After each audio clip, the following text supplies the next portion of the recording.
إخواني، مرة أخرى أذكر نفسي وأذكركم بحق الله علينا، وما أعظمه من حق. فمن حق الله علينا أن نفعل ما يأمر به وأن نترك ما ينهى عنه. ما معنى أن نصلي ونقيم الفرض ونقيم الأمر، ولكن عندما نخرج أول ما نخرج من المسجد نخوض فيما حرم الله ونرتكب ما نهى الله تعالى عنه؟ فالمؤمن لا يكون مؤمنا حقا ولا يمكن أن يقبل عمله الصالح إلا إذا أتبعه بعمل صالح. أما إذا أتبعه بعمل سيء فمرة أخرى هذا دليل على أن عمله الأول مردود عليه وليس مقبولا. فلا يعقل أن يبني الإنسان في المسجد، أن يصنع كما يصنع الأطفال على شواطئ البحار، يبنون قصورا من رمال ثم يهدمونها فيما بعد. هذا الذي يصنعه كثير من الناس، يأتون الصلاة يفعلون الكثير من الأعمال التي تستروح إليها أنفسهم وتميل إليها أنفسهم، لكن الدين الحقيقي لا يكون إلا عندما يقف الإنسان أمام معصية الله ويتركها. لماذا؟ لأنه يقول هذا شيء حرمه الله فلا يمكن أن أصنعه. أنا كنت أصلي، كنت أصوم، كنت أفعل كذا، فما ينبغي لي أن أستعمل لساني فيما حرم الله، أو أستعمل بصري فيما حرم الله، أو أستعمل سمعي فيما حرم الله، أو أشغل عقلي فيما حرم الله من سوء الظن والشك والريبة بالمسلمين وعدم سلامة الصدر لهم. فمن حق الله علينا مرة أخرى إخوة الإيمان أن نفعل ما يأمر به وأن نترك ما ينهى عنه، وهذه هي التقوى التي هي جماع أخلاق المؤمنين.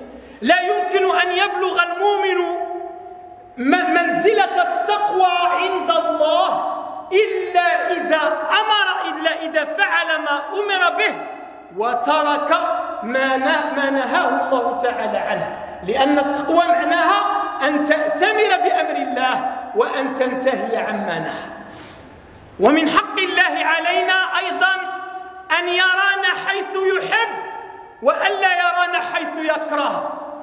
ما ينبغي لمن يجلس مجالس العلم ومن يحضر الصلاة التي هي اجتماع على ذكر الله وأقم الصلاة لذكري، ما ينبغي لمن يجلس في هذه المجالس التي يحبها الله أن يخرج ويجلس في مجلس هو يعلم في قرارة نفسه أن الله يبغض هذا المجلس.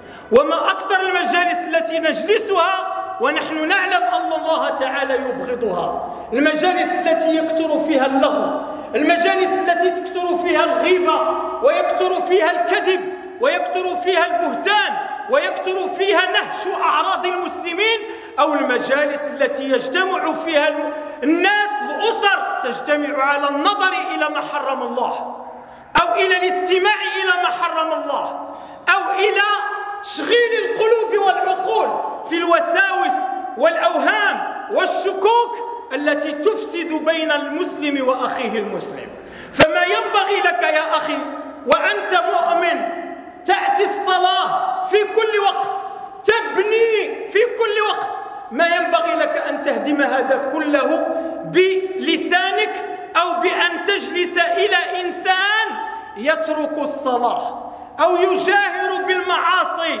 فالمؤمن حقا هو الذي يجلس مع أهل الله ويجلس مع من ينتفع منهم، إما منفعة دينية أو منفعة دنيوية. ما ينبغي للمسلم أن يجلس إلا مع من يحب الله، وهذا أمر الله تعالى به نبيه قبل أن يأمر الناس جميعا.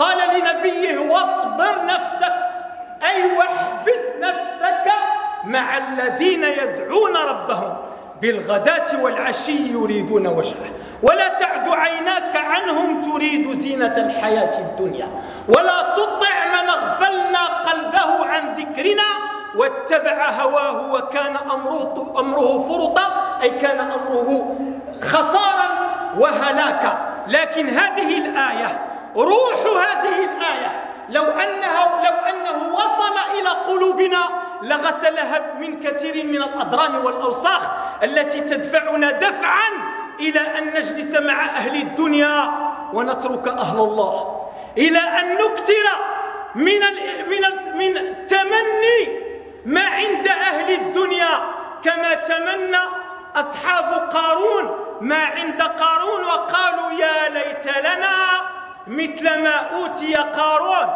المؤمن لا يتمنى ما أوتي قارون، المؤمن لا يتمنى إلا رضا الله ويعمل من أجل أن يكسب رضا الله. كيف؟ عبد الله بن مسعود، مرة أخرى أذكر بالقصة لعلها تنفعنا في الإعادة الإفادة.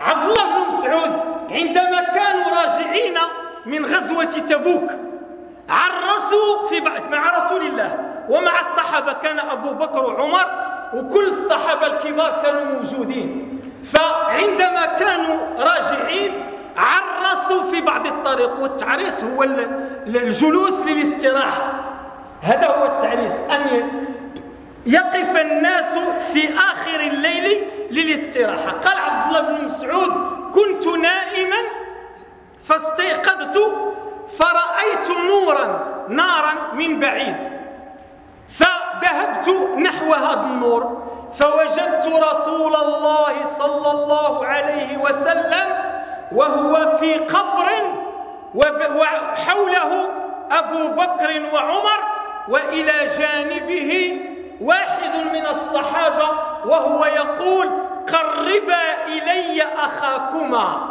وعندما جعله في قبره قال رسول الله اللهم إني أمسيت راضيا عنه فارض عنه. فقال عبد الله بن مسعود يا ليتني كنت صاحب هذه الحفرة. هذا الذي يتمناه المؤمن، أن يكون مع الصالحين وأن يكون في الصالحين وأن يحرص على صحبة الصالحين وأن يترك وينبذ عنه صحبة الأشرار الذين في صحبتهم موت القلوب. لأنك عندما تجلس إلى أحد من الأشرار من تارك الصلاة من الذين يجاهرون بالمعاصي فإن ما في قلبه سينتقل إلى قلبك، كما أنك تشم رائحته كذلك سينتقل ما في قلبه إلى قلبك، لأن الحكماء قالوا الطباع تسرق والأخلاق تسرق. ولهذا ما ينبغي للمؤمن أن يجلس إلا مع المؤمنين الصادقين المخلصين الذين يأخذ منهم العلم، يأخذ منهم روح الإيمان، يأخذ منهم الخشوع، يأخذ منهم الصدق، يأخذ منهم الإخلاص، يأخذ منهم الذل والانكسار والفقر لله سبحانه. فمن حق الله علينا أن يرانا حيث يحب وألا يرانا حيث يكره. من حق الله علينا أن نشكره إذا أصابتنا سراء، وما أكثر السراء في حياتنا، ما أكثر النعماء في حياتكم أيها المسلمون، ولكنكم لا تشكرون الله وإنما تكثرون من ذكر المصائب التي تنزل. يذكر الناس المصيبة وقلما يذكر النعمة وقلما يشكر الله على النعمة. وهذا الذي دل عليه قول الله سبحانه إن الإنسان لربه لكنود، أي يذكر المصائب يذكر الشدائد ولا يشكر الله على ما يؤتيه من النعم.